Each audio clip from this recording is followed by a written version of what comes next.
I have served my country dutifully for 11 years. I also like pastel-colored talking ponies.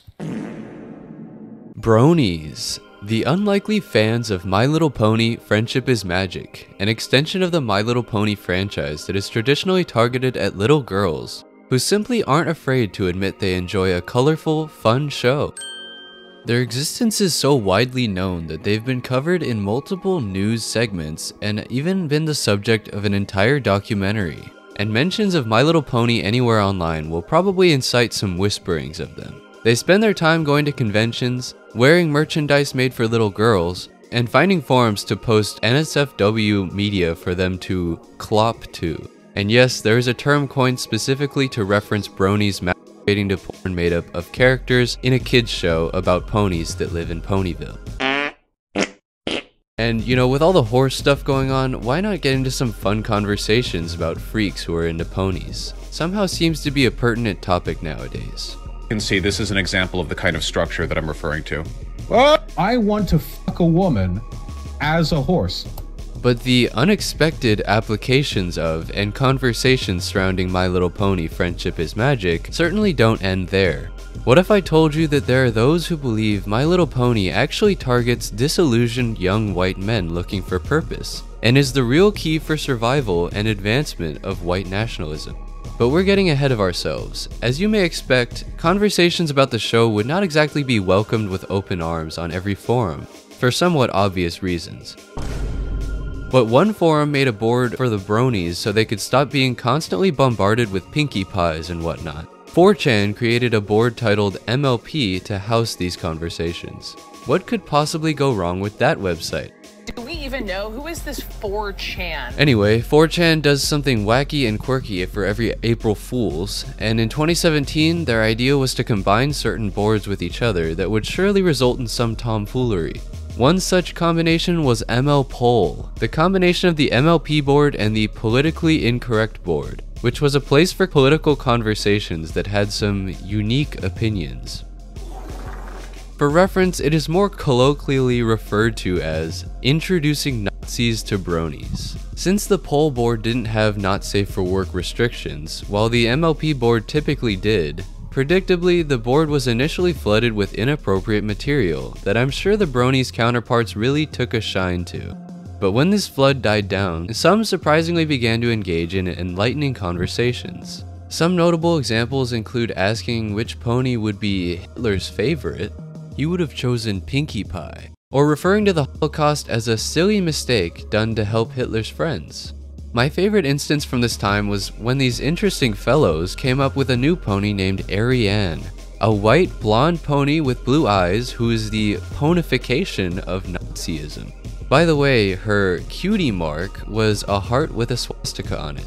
Nice. Against all odds, members of both boards were starting to enjoy the amazing and illuminating discourse they were sharing, and they expressed their utmost sadness when it eventually had to come to an end. Many actually tried to find ways to increase its lifespan and went to other boards to complain about this breakup. I'm so fucking upset right now.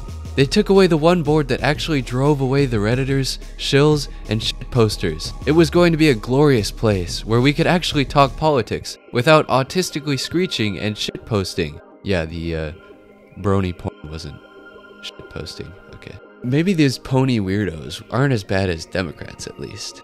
And although it did come to an end eventually, it certainly made for a memorable and interesting moment in internet history, and paved the way for some momentous progress to be made in the field of pony politics, or as I prefer to call it, ponytics.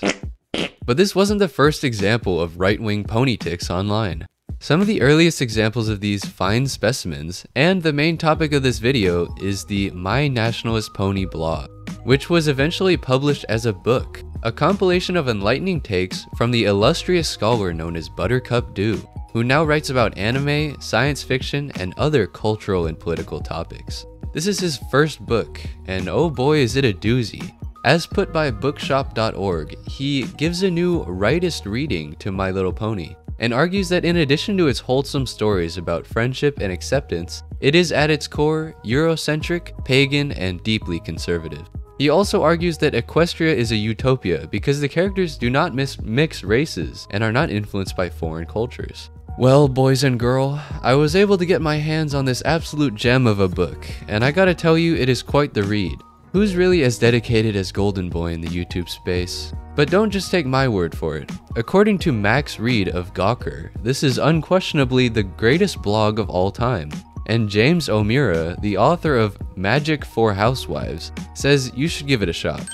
It was also apparently enjoyed by the author of a book called The White Nationalist Manifesto, who I think may have been a bit biased in his review. But following those very encouraging endorsements, how could I turn back? And it was indeed quite the read. I mean, it's borderline unreadable and jam-packed with random jargon that reads way too much into a kid's show about ponies. He's using too many syllables for me to be able to understand, considering I'm barely literate, so I won't read any more of his PhD dissertation on why Adolf would have been a brony. But it's an interesting concept anyway, and I ended up reading it and trying to decipher exactly what Mr. Do was trying to say. It's littered with funny phrases like every pony and any pony, instead of everybody and anybody, not giving a fig instead of, well, a potty word, and more. And the juxtaposition between this and the political jargon, as well as serious topics like socialism, racial identity, and nationalism, is pretty funny to me. As stated in the foreword, the stirrings of white racial consciousness and implicit whiteness are hidden in plain sight in Friendship is Magic, which is such an illuminating take that of course I have to look into it more. I did watch some of the show for research purposes only, but I have to say that I didn't really observe much of that white racial identity. I did see some things Buttercup Do talks about, but we'll get to that later. Anyway, I pretty much just looked into some of the more interesting parts and tried to format them as more digestible and actually comprehensible points, so I hope you enjoy, and maybe I can do a more in-depth summary some other time. Anyway, without further ado, let's get into the illuminating takes of My Nationalist Pony. This book is actually just a compilation of Buttercup Do's blog posts made under the same title, which are usually a few pages each. This has the combined effect of giving it absolutely no flow to follow and making it completely indigestible, as well as separating each overarching topic for us to analyze, so I guess that's cool. If you're a Native American, you're not a pony. You're not like Twilight, Applejack, Rainbow Dash, Rarity, Fluttershy, or Pinkie Pie. You're a buffalo. And furthermore, the settlers are obviously analogs of American frontiersmen, which were, for the majority, white. The settlers are ponies. Ponies are white. If you couldn't tell, Buttercup Do's stances on the show and its implications are based heavily on race, and are quite in-depth and, to all outsiders, seemingly unnecessary. In response to this, he writes, "The intended audience of My Little Pony Friendship is Magic is little girls and their dads and moms, who have the purchasing power to buy small plastic horses, of which I own many."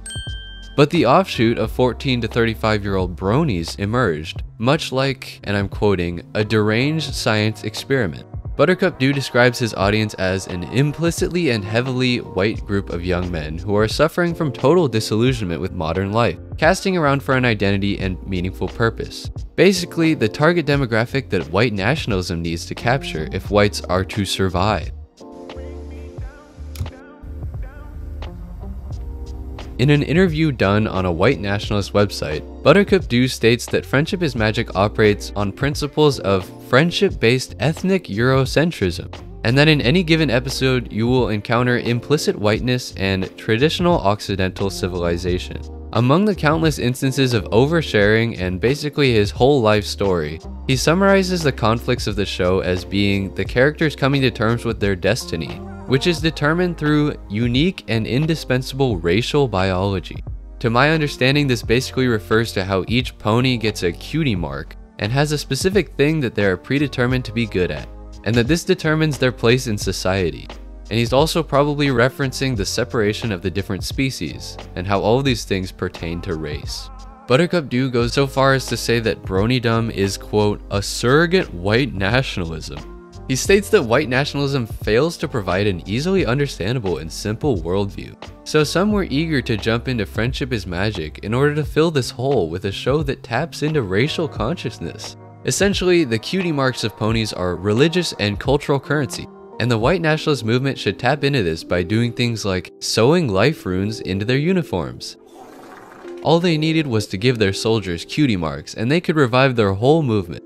If only the great leaders of the past had access to Rainbow Dash and cutie marks, They could have rallied the whole world under their views. But speaking of politicians, let's see what Buttercup has to say about government officials. Of course, while relating them to Ponyville. Buttercup seems to be a bit skeptical of the true nature of the mayor of Ponyville, Mayor. In his words, she is the mayor because she makes the rules around here. And she makes the rules around here because she's the mayor. He also implies that it has something to do with her cutie mark being a scroll with an important looking ribbon. This seems to imply that he doesn't think there's an element of democracy in Ponyville, and her power solely comes from people believing she's in charge. She is a false leader who tries to maintain her power rather than actually try to solve problems. However, Twilight Spark doesn't give a fig about the mayor and her collectivist regime that puts people into teams to try to solve their problems. No, she isn't absorbed in the United Soviet Socialist Pony Republic like everybody else. Like every pony else. Have I gone too deep? I think I'm gone too deep. So basically, this fails because it relies on doctrine and dogma. That being the mayor's cutie mark. And Twilight Sparkle has to step in and organize everyone based on the role they were born to do. She has her cutie mark and she understands herself and her role. But to really make this message stick, our nationalist pony Buttercup Dew has stepped forward to write a letter to Princess Celestia herself and inspire her act. Let's just rip off the band-aid. A letter to Princess Celestia.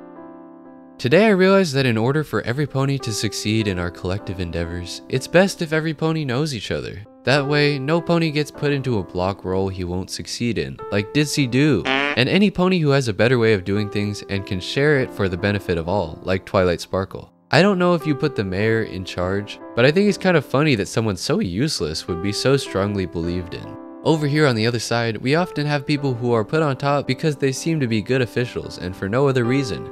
I just hope more people begin to realize that they want to be with their own kind, as well as their own kith and kin, and become conscious of themselves and their cutie marks. It's my hope that when enough people do that, they don't need to identify themselves as believers in any particular mayor or president because they'll all be organizing themselves into Dunbar units and doing things so efficiently at an interpersonal level. Nobody will need or care for such grand and utopian collectivist schemes. They'll be strong enough as independent Dunbar unit nations that they won't want for such central hierarchies. Happy enough in shared understanding and tradition that power fantasies of glorious revolutions of hope and change will be forgotten. As always, thanks for raising the sun this morning. It really helps with growing the apples, carrots, and celery stalks. And the colorful flowers too. Your nationalist pony, Buttercup Dew. Well, that was a mouthful. A couple of things to get out of the way. A Dunbar unit is assessed as the maximum number of people humans can maintain a social relationship with. The significance here being that every pony knows every pony else in Ponyville. Specifically, Pinkie Pie says she knows every pony.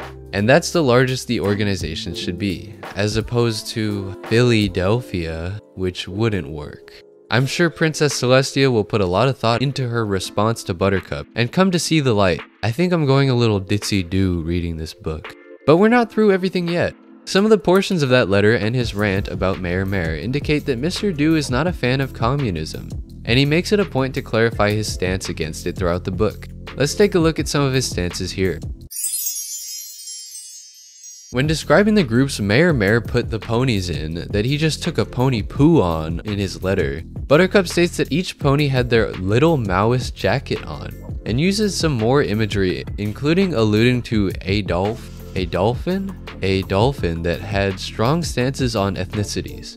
It's safe to say he is strongly against communism, and he describes that My Little Pony Friendship is Magic demolishes the idea of the Soviets, because each pony focuses on their own strengths that they were born with. As he states, Winter Wrap-Up is nothing short of an ideological devastation of anyone still adhering to the intellectually bankrupt notion of statism.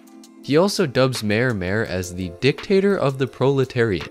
So there you have it, people. If you were searching for someone to finally make a real argument against communism, Friendship is Magic is here to simply take a dump all over it. And without capitalism, how would we be able to purchase small plastic horses, of which he owns many? Anyway, this absolute demolition of opposing political stance by a colorful animated horse cartoon for little girls is self-evident. And it is apparent Buttercup Dew believes that each pony's job should be determined by what they're good at. presumably determined by their cutie mark or species, in order to achieve their destiny.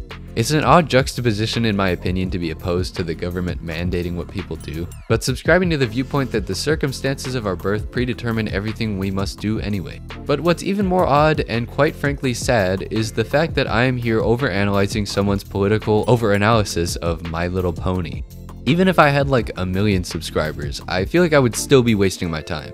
At what point is enough enough? But let's wrap up with a little assessment of Buttercup's stance on religion, before we put an end to my misery and this godforsaken book.